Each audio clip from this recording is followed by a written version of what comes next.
Hello friends. Today I will tell you about the 25 best racing games for PSP. MX vs ATV Unleashed, On the Edge. MX vs ATV Unleashed arrived in early 2005 for consoles and turned out to be an engaging mix of off-road arcade racing, featuring the requisite MX spikes and four-wheel ATVs. While those two vehicle types were the centerpiece, they were far from the only option available. The game also let you race monster trucks, dune buggies, golf carts, and even helicopters and airplanes, to varying degrees of success. With MX vs ATV Unleashed, On the Edge, the series now arrives on the PlayStation Portable. Ridge Racer 2. The core aspect of the entire Ridge Racer series is drift racing. That is traditional lap racing against opponents with the added twist of intentionally oversteering and sliding the car through sharp corners and turns, known as drifting, which earns the player several bonuses during a race. In most respects, Ridge Racer 2 can be considered more of an update than a true sequel to the original PSP title. It shares the same gameplay engine, user interface and game design as the previous title, and includes almost all of the elements, cars, and tracks of its predecessor. F1 2009. Despite moving the game to less powerful hardware, Codemasters maintained the release is a full-featured comprehensive racer. To that end, the Ego Physics engine, which was touted as a premier feature of the originally intended next-gen version, is retained as the physics core of F1 2009. The game has been called an authentic recreation of the sport, but the developers stress that they wish to make an accessible F1 racing game. To this end, there are 15 driver aids that players can enable or disable depending on their skill level and confidence. Need for Speed Carbon, Own the City. In the game, players take part in illegal street races that focus on different styles of races, utilizing a variety of licensed real-world cars, available at the time of the game's development and release, that can be upgraded and customized with new parts, while contending with the involvement of the police in their efforts to impede the player. Racing events focus on competitive races with other drivers on circuits or point-to-point routes, checkpoint races, and races involving sprints or drifting, the latter being absent in its predecessor, with players able to use nitrous oxide and speed breaker whenever needed, either to help win races or get out of tight spots, both of which recharge over time. The game itself features 4 game modes: Career, Quick Race, Challenge Series, and Multiplayer. ModNation Racers. ModNation Racers aims to do for kart racers what Little Big Planet did for platformers: combine an established genre with a powerful creative toolset. It succeeds admirably, with a host of content and customization tools for karts, tracks, and players, and excellent sharing facilities to easily upload your creations online. The single-player campaign is fun and rewards repeat play with new items, but the multiplayer mode is where the game thrives, with 6-player connectivity both locally and online. This iteration isn't as fully featured as its PlayStation 3 counterpart, but judged on its own merits, the PSP version of ModNation Racers is a fun and rewarding entry into the kart racing genre. GripShift. GripShift combines breathtaking driving, full of adrenaline and all sorts of thrills, and individual puzzles. Gamers will have to choose one of 6 cases and ride it through the revealed levels, full of bonuses and traps, competing with friends.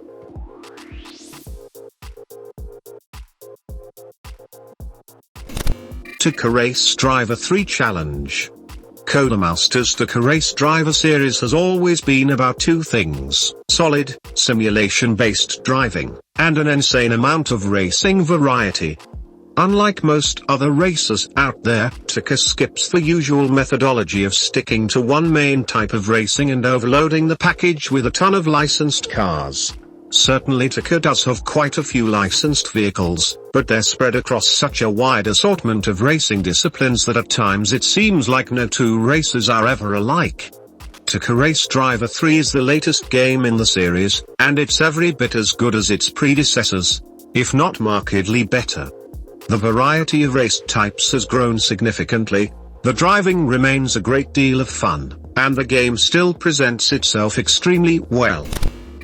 Sega Rally Revo.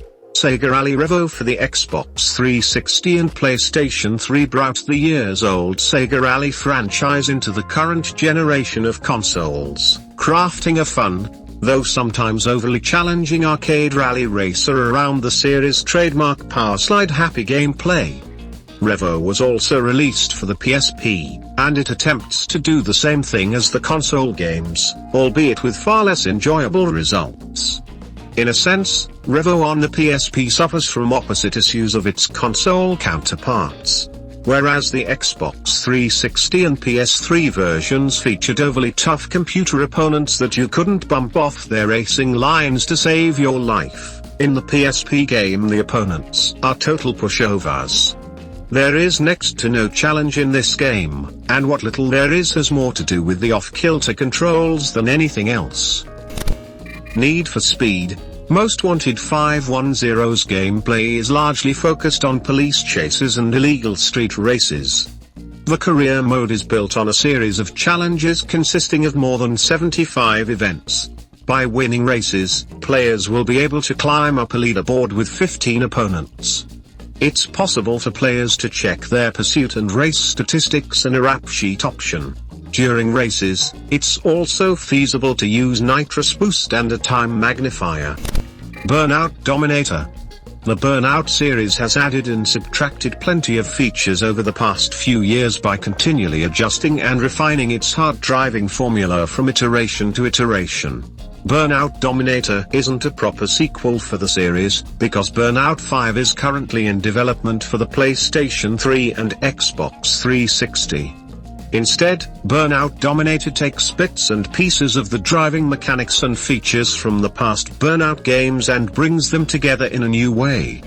The result is a slightly more skill-based racing game than the more combative approach taken in the last couple of games in the series, but the changes are slight enough that anyone looking for a high-speed racing game should find Burnout Dominator enjoyable. FlatOut, Head-On. There's something rather charming about the low-fi nature of FlatOut, Head-On. With its Dukes of Hazzard-style vehicles and single-minded hunger for destruction, it definitely has a gritty charm like Burnout on a budget, if you will. But what FlatOut lacks in refinement, it makes up for with a twisted sense of humor, an assortment of game modes, and some frankly outrageous stunts. FlatOut fans will definitely get a feeling of déjà vu if they pick up this first iteration of the series for the PlayStation Portable, but that doesn't stop it from being a very enjoyable handheld racing game. Midnight Club 3, Dub Edition. Like the Midnight Clubs before it, Midnight Club 3 offers up a huge, open-ended city for you to race in. Well, there are actually 3 cities. You'll begin in San Diego, but you'll eventually be able to open up the cities of Atlanta and Detroit as well. Midnight Club 3 is an arcade racer through and through. If you're looking for even a modicum of realism from this game, you might as well forget it. The physics are geared toward big jumps, taking tight corners at ridiculous speeds, big, exaggerated crashes, and frenetic action. Gran Turismo, the real driving simulator. More than 5 years and a couple of title changes after it was announced, Gran Turismo has finally arrived on the PSP. The first handheld iteration of the real driving simulator isn't as fully featured as some of its predecessors, and the lack of a structured career mode is particularly unfortunate. However, with over 800 realistically handling cars of all kinds to put through their paces on 35 impressively varied tracks, an engaging challenge mode, and some decent multiplayer options, there's certainly no shortage of quality content. Need for Speed Underground Rivals. Electronic Arts' Need for Speed line has produced a lot of great racing games over the years.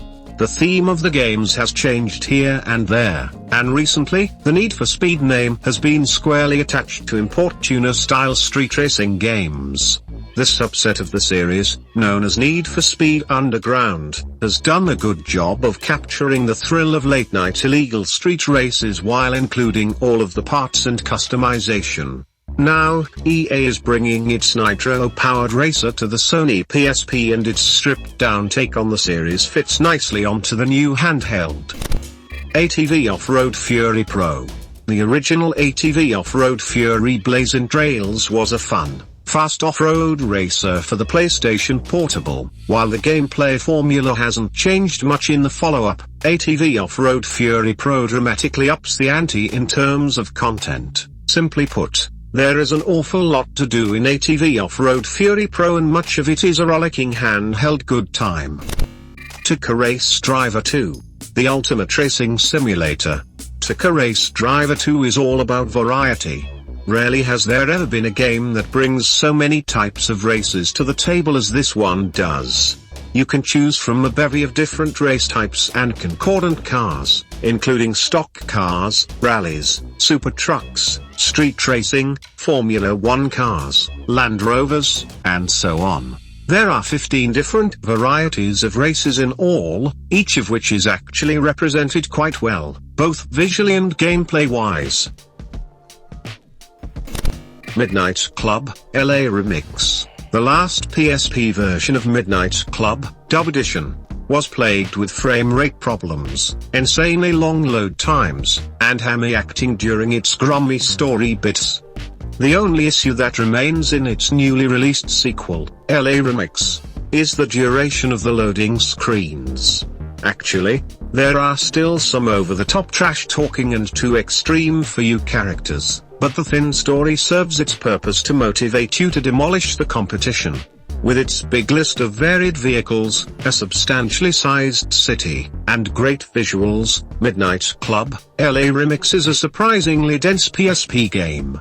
Remix is packed to the brim with hours of intensely fast racing as well as addictive aesthetic and performance upgrades, making for a well-rounded racing experience. Its crushing difficulty will have you agonizingly restarting races during anything tougher than the easy rank challenges as you arduously advance through a slow career, but even that won't deter you from having a good time behind the portable wheel. Test Drive Unlimited. Players begin by choosing their character, and upon their arrival on Oahu, the game begins by purchasing a car and a house, with players being free to explore the island afterwards. As the player explores it and discovers new points of interest, geolocations on the map are revealed, which include locations and challenges. These include places such as car and bike dealerships, car rental agencies, tuning shops, paint shops, as well as challenges such as time challenges, courier, vehicle transportation, hitchhikers and more. Race Driver 2006. If you already own TOCA Race Driver 2, and even TOCA Race Driver 3, Race Driver 2006 might be a tougher sell for you, since all it really offers beyond what you already have is the Trans World Cup mode and some additional cars and tracks. But that said, being able to take TOCA 2 with you on the go in a form that feels just about as good as it was on consoles is a great achievement, and that it is the only truly simulation-minded racing game on the PSP makes it that much more appealing. MotorStorm Arctic Edge. The MotorStorm series has already sent you careening along muddy cliffsides and barreling through lava-filled landscapes. Now with MotorStorm Arctic Edge, you can hop in a snow machine and race through drifts of slippery snow. Arctic Edge may be portable, but it otherwise encapsulates all the pros and cons of this series' fast-paced off-road racing. Each course is meticulously crafted, offering an ideal path to the finish line no matter which of its vehicles you prefer, and a swift sense of speed makes navigating your way around these complex tracks a blast. The usual franchise foibles are also in play, such as super-sensitive physics that make things feel a bit too out of control. As of this writing, online connection issues are also a problem, so your multiplayer mayhem may be limited to local ad hoc races. Yet like its PlayStation 3 predecessors, MotorStorm Arctic Edge mostly overcomes its flaws by letting you take to the unique courses and get rowdy. OutRun 2006, Coast to Coast.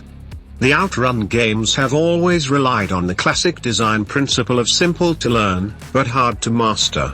Coast to Coast is no different. As an arcade racer, playing this game is quite simple. You've got the accelerator and the brakes, and you steer your car with the left analog stick. If that's too simple for you, you can drive with a manual transmission. But those of you who prefer a more accessible experience will be able to pick automatic transmission. The game is pretty forgiving when it comes to bumping walls or grinding on guardrails or other cars because you can usually recover pretty quickly, but if you really mess up, your car will go flying up into the air before landing, causing you to lose a lot of speed and time.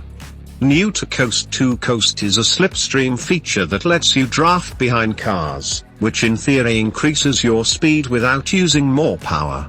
Drafting works somewhat strangely in this game, though, as the amount of space behind each car you can use for drafting seems too big. Wipeout Pulse. Wipeout Pulse is the follow-up to Wipeout Pure, an original PlayStation Portable launch game when the console arrived in 2005. Back then, Pure was one of the best reasons to pick up the handheld thanks to its superb graphics and excellent handling, and the game was amply supported post-release with a number of downloadable content packs. The sequel ups the ante with online multiplayer, a deeper and more varied career mode, and custom soundtracks. Although the gameplay remains mostly unchanged, and reflects a similar racing style as Pure and Wipeout 2097, Wipeout XL in the US. The wealth of content make this a must-buy for fans of the series. Burnout Legends. Driving games happen to be the genre the PSP is wealthiest in. But that didn't stop EA and developer Criterion's Burnout Legends from coming in and smoking the competition. Burnout Legends is almost like something of a greatest hits collection, combining gameplay elements with cars and tracks from the first 3 console Burnout games to form a package that actually feels pretty original and unique on its own merits.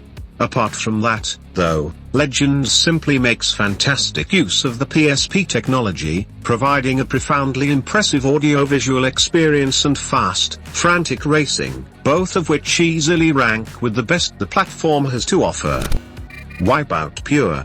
In the most generic terms, Wipeout Pure is a futuristic racing game, not unlike F-Zero or Extreme G. You pilot unreasonably fast hovercrafts on narrow racetracks that have been carved into a broad spectrum of futuristic landscapes, and using your wits as well as the strategically placed weapon pickups and turbo boost pads, you try to outrun your opponents. The sins of Wipeout Fusion, which included wider tracks and a greater focus on weapons, have been all but swept away. There are several new ship teams to choose from this time. All of the hovercrafts have a familiar look to them, though the actual designs have been streamlined, resulting in even leaner, faster-looking boats. Ridge Racer. While the gameplay in Ridge Racer is certainly no slouch, the real treat to Ridge Racer on the PSP is how it looks, or, to get more specific, how it moves. This is the smoothest running PSP game on the block at launch. The frame rate never stops to skip a beat, and all this ties in to give the game a great sense of speed. You really feel like you're burning down the track when you unlock the faster cars. On top of that, the environments all look fantastic. The roads are sharp, and you'll get different lighting reflections on the road surface from sunsets and stuff like that. All in all, it's an impressive graphical showpiece. About the only thing missing is anti-aliasing. Well, that's all friends. Subscribe to the channel, new videos coming soon.